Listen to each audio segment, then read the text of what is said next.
இன்றைய வசனம் தியானத்தின் தலைப்பு நமக்கு நியமித்திருக்கிற ஓட்டத்தில். எபிரேயர் 12ஆம் அதிகாரம் 1ஆம் வசனம். ஆகையால் மேகம் போன்ற இத்தனை திரளான சாட்சிகள் நம்மை சூழ்ந்து கொண்டிருக்க, பாரமான யாவற்றையும் நம்மை சுற்றி நெருங்கி நிற்கிற பாவத்தையும் தள்ளிவிட்டு, இயேசுவை நோக்கி நமக்கு நியமித்திருக்கிற ஓட்டத்தில் பொறுமையோடே ஓடக்கடவோம். பொதுவாக நம்முடைய வாழ்க்கையை ஒரு ஓட்டப்பந்தயத்திற்கு ஒப்பிட்டு கூறுவதுண்டு. ஓட்டப்பந்தயத்தில் எல்லோரும் ஓடுகிறோம். ஒவ்வொருவருக்கும் ஒரு பாதை உண்டு. ஆனால் இந்த வசனத்தின்படி நாம் ஓடுவது விசுவாச ஓட்டப்பந்தயம். எபிரேயர் 11ஆம் அதிகாரத்தில் விசுவாசத்தினாலே நித்திய ஜீவனை பெற்றுக்கொள்ளும்படி தங்கள் ஓட்டத்தை இயேசுவை நோக்கி ஜெயமாக ஓடினவர்களை பற்றி நாம் வாசிக்கிறோம். அந்த அதிகாரத்தின் தொடர்ச்சியாக ஆகையால் என்று இந்த வசனம் ஆரம்பிக்கப்பட்டுள்ளது. ஓட்டப்பந்தய போட்டியில் ஓடுபவர்கள் முந்தின நாட்களில் ஓட்டப்பந்தய போட்டியில் ஓடி பதக்கம் பெற்றவர்களை பற்றி அறிந்து அவர்களுடைய மாதிரியை பின்பற்றுவார்கள். இதுபோல எபிரேயர் 11ஆம் அதிகாரத்தில் மேகம் போன்ற இத்தனை திரளான விசுவாச வீரர்களின் சாட்சிகள் நம்மையும் விசுவாச ஓட்டத்தில் ஓடுவதற்கு உற்சாகப்படுத்துகின்றது. இந்த விசுவாச ஓட்டப்பந்தயத்தில் நம்முடைய இஷ்டப்படி நாம் ஓட முடியாது. இதற்கு சில நிபந்தனைகள் உண்டு.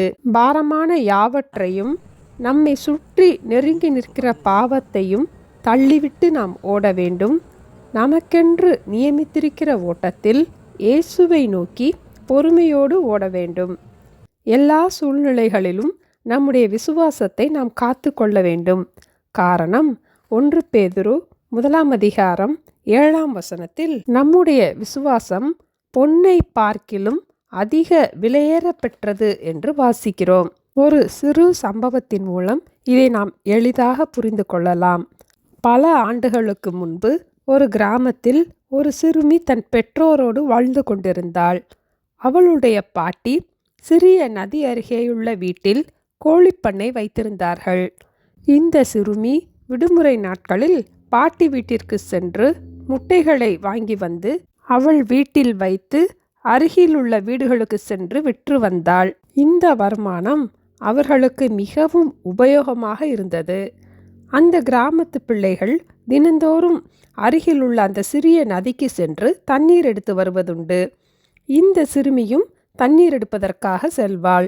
இந்த சிறுமி ஒரு நாள் பாட்டி வீட்டிற்கு சென்று ஒரு பானை நிறைய முட்டைகளை எடுத்துக்கொண்டு மெதுவாக மிகவும் கவனமாக நடந்து வந்தாள். வரும் வழியிலே சிலர், உன்னை காட்டிலும் மற்ற சிறுவர்கள் வேகமாக தண்ணீர் எடுத்து வருகிறார்கள், நீ ஏன் இவ்வளவு சோம்பலாக நடக்கிறாய் என்று கேட்டார்கள். சிலர், உனக்கு கால் வலியா என்று கேட்டார்கள். இந்த சிறுமியை பற்றி தெரிந்த ஒரு வீட்டில், இந்த முறை நீ அதிக முட்டைகளை கொண்டு வருகிறாய், இந்த வருமானத்தை வைத்து இந்த வாரத்தையே நடத்திவிடலாம் போல என்றார்கள். அப்போது அருகிலிருந்த மற்றொரு நபர், எல்லோரும் தண்ணீர் கொண்டு வருவதால் வேகமாக ஓடுகிறார்கள், ஆனால் இவள் கொண்டு வருவது இந்த ஒரு வாரத்திற்குரிய சாப்பாட்டிற்கு உதவுகின்ற வருமானம். ஆகவே இந்த முட்டைகள் உடையக்கூடாது என்று எவ்வளவு கவனமாக பொறுமையாக நடக்கிறாள் என்றார்கள். இதுபோல நாம் பொன்னை காட்டிலும் அதிக விலையேற பெற்ற விசுவாசத்துடன் நடக்கிறோம். அந்த விசுவாசத்தை நாம் காத்து கொள்ள இயேசுவை நோக்கி பொறுமையோடு நடப்போம்.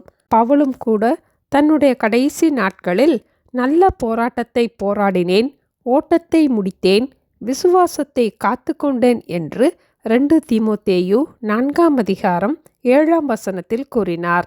ஆகையால் மேகம் போன்ற இத்தனை திரளான சாட்சிகள் நம்மை சூழ்ந்து கொண்டிருக்க, பாரமான யாவற்றையும் நம்மை சுற்றி நெருங்கி நிற்கிற பாவத்தையும் தள்ளிவிட்டு இயேசுவை நோக்கி நமக்கு நியமித்திருக்கிற ஓட்டத்தில் பொறுமையோடே ஓடக்கடவோம். ஜெபிப்போமா? எங்களை நேசிக்கிற எங்கள் அன்பின் ஆண்டவரே, பொன்னை பார்க்கிலும் அதிக விலையேற பெற்ற விசுவாசத்தை எங்களுக்கு தந்து இம்மட்டும் விசுவாச பாதையிலே ஓடுவதற்கு எங்களுக்கு உதவி செய்வதற்காக ஸ்தோத்திரம் அப்பா.